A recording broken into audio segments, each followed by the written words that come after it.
Jai Hind everyone. Welcome to my YouTube channel, which is Explore Yourselves, Banking and General Knowledge, etc. Today I am going to talk about post-shipment finance. Jai Hind everyone. Welcome back. So you have finally received your export order. The hard part is over, right? Well, now you are stuck, waiting for that payment to finally land in your account. For weeks or even months, your money is trapped, and your business back home needs cash now to keep running and growing. Sound familiar? This cash flow gap is one of the biggest headaches for exporters. But what if I told you there is a powerful banking tool designed exactly to solve this problem? In this video, we are breaking down everything you need to know about post-shipment finance. We will cover how to get your money immediately, the different types of credit, the true cost, and the critical pitfalls you must avoid. Stick around because by the end of this, you will know exactly how to unlock your cash flow and get paid the moment you see it. Let's dive in. Shipment finance. According to banking regulations, post-shipment credit is any loan or advance granted to an exporter from the date of extending credit after shipment, right up to the date the export proceeds are realized. The key thing to remember here is the timeline. The Reserve Bank of India or RBI gives you a maximum of 9 months or about 270 days to bring the foreign earnings back to India. Post-shipment finance covers you during this entire period. It also includes advances against financial benefits like duty drawback from the government, so it's not just about the invoice value from the buyer. The different flavors of post-shipment finance. Post-shipment finance isn't a one-size-fits-all product. Banks offer it in several forms depending on your situation. Think of this as a menu of options. Purchase or discount of bills. This is the most common. You submit your export documents and the bank simply buys your bill, giving you immediate funds. Negotiation under the letters of credit (LC). If your sale is backed by an LC, the bank will negotiate your documents, meaning they pay you upfront after verifying the documents are in order.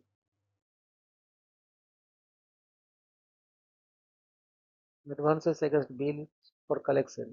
If your bills are sent for collection, the bank can still give you a partial advance against them.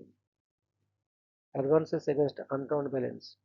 Sometimes you might not draw the full invoice value, leaving a small part for later adjustment. You can get an advance against this balance.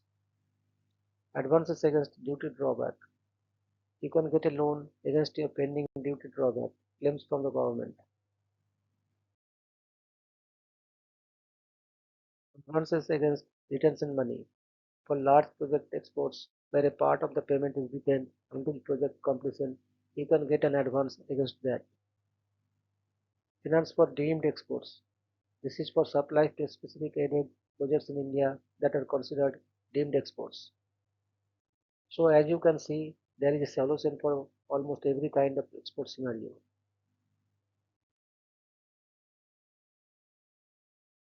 This is where it gets technical, but pay close attention because it directly impacts your cost of funds.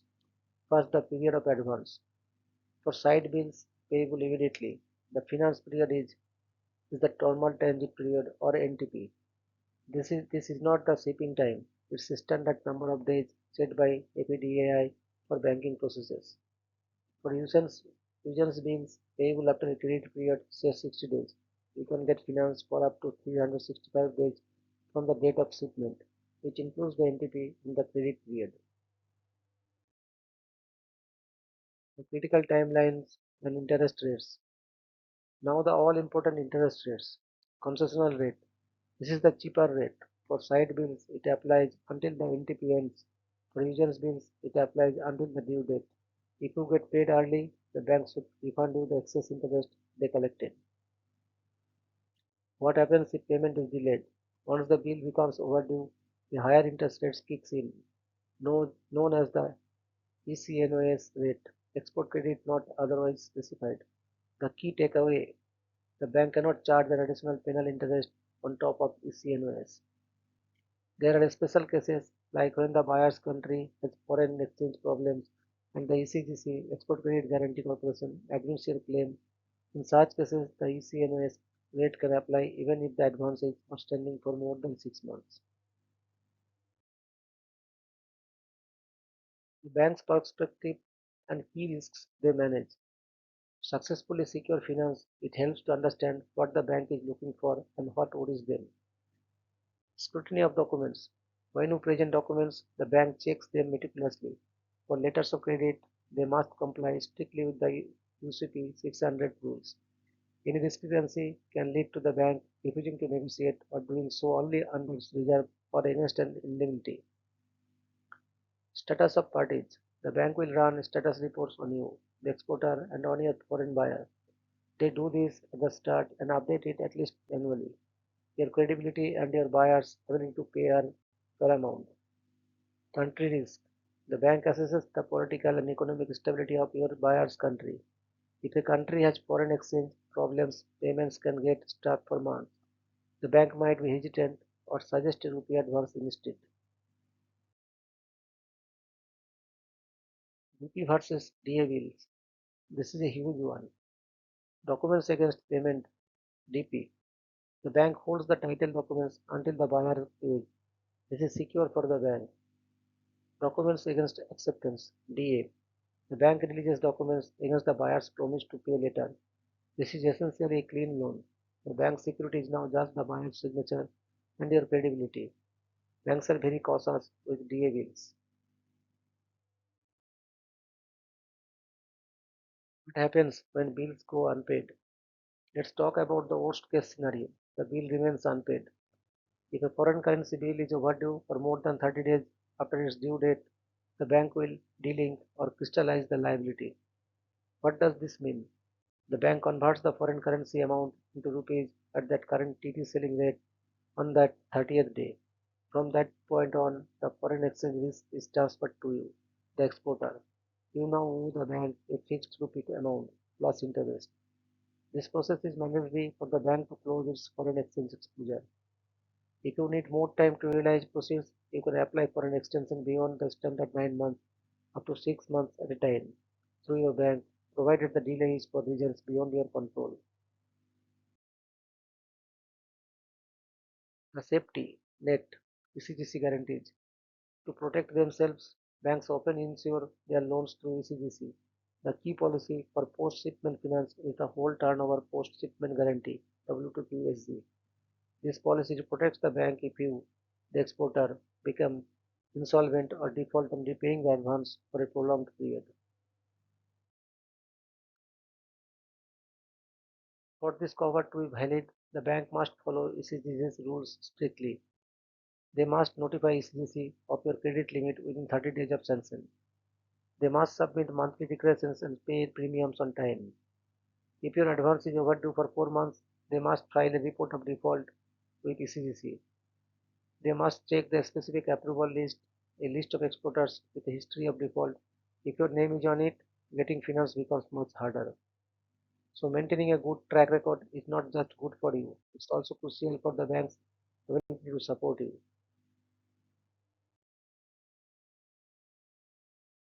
Conclusion and recap. So let's quickly recap what you have learned. Post-shipment finance bridges the cash flow gap after you ship your goods.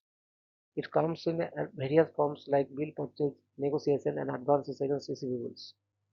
Understand the timelines and interest rates. Concessional until due date, ECNOS after date. After that, banks manage risks by checking documents, your status, and the buyer's country. Know the difference between DP safer and DA scare terms. If bills go unpaid, delinking happens after 30 days, transferring forex risk to you. ECGC is the bank's safety net, and the compliance with its rules is key. Shipment finance is a powerful tool to keep your export business liquid and growing. By understanding how it works from the bank's perspective, you can better prepare your documents, manage your relationships, and secure the funding you need.